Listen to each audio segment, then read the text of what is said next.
Hello friends, little things always make me happy. ഇന്ന് നമ്മൾ ഡ്യൂട്ടിക്ക് വന്നപ്പോഴേ നമ്മുടെ ഒരു കൊളീഗ് ഇങ്ങനെ ക്രിസ്മസിൻ്റെ ഗിഫ്റ്റായിട്ട് കുറേ പേനയൊക്കെ കൊണ്ടുവന്നിട്ടുണ്ടായിരുന്നു. എല്ലാം ഒരാൾക്കല്ല കേട്ടോ, ഓരോ പേന ഒരാൾക്ക്.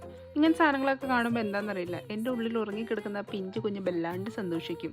സന്തോഷിച്ചത് മതി, ഇനി കുറച്ച് പണിയെടുക്കാം. കയ്യിലിട്ടേക്കുന്ന ഗ്ലൗസ് വളരെ ഫ്രഷ് ആണ് കേട്ടോ. ഉച്ചയ്ക്ക് ഇന്ന് ഇറ്റലിക്കാരുടെ ഭക്ഷണം കേട്ടോ, ബീഫ് ലസാനിയെ. ചിപ്സ് എനിക്ക് ഫ്രീ ആയിട്ട് തന്നത് അവർ, ഗാർലിക് ബ്രെഡ് ഇല്ല പോലും. ക്രിസ്മസ് പ്രമാണിച്ച് ഇവർ സ്റ്റാഫിന് 50%, അതായത് 50% ഡിസ്കൗണ്ട് തരാൻ തീരുമാനിച്ചു. എന്താല്ലേ, ഇടയ്ക്കൊക്കെ ഫ്രീ ആയിട്ട് തന്നാലെന്താ. നല്ല ചോറും കറിയൊക്കെ കഴിക്കേണ്ട ഞാൻ പാഷനിലിരുന്ന് ഫോറിൻ ഫുഡ് കഴിക്കുന്നു. കുഴപ്പമില്ല, ഇടയ്ക്കൊക്കെ എനിക്കിഷ്ടമാണ്.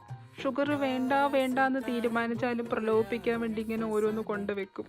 കഴിക്കാൻ വേണ്ടി മാത്രം ഞാൻ ഡ്യൂട്ടിക്ക് പോകുന്നതെന്ന് വിചാരിക്കരുത്. കാരണം കഴിക്കുമ്പോൾ മാത്രമേ എനിക്ക് വീഡിയോ എടുക്കാൻ പറ്റുള്ളൂ.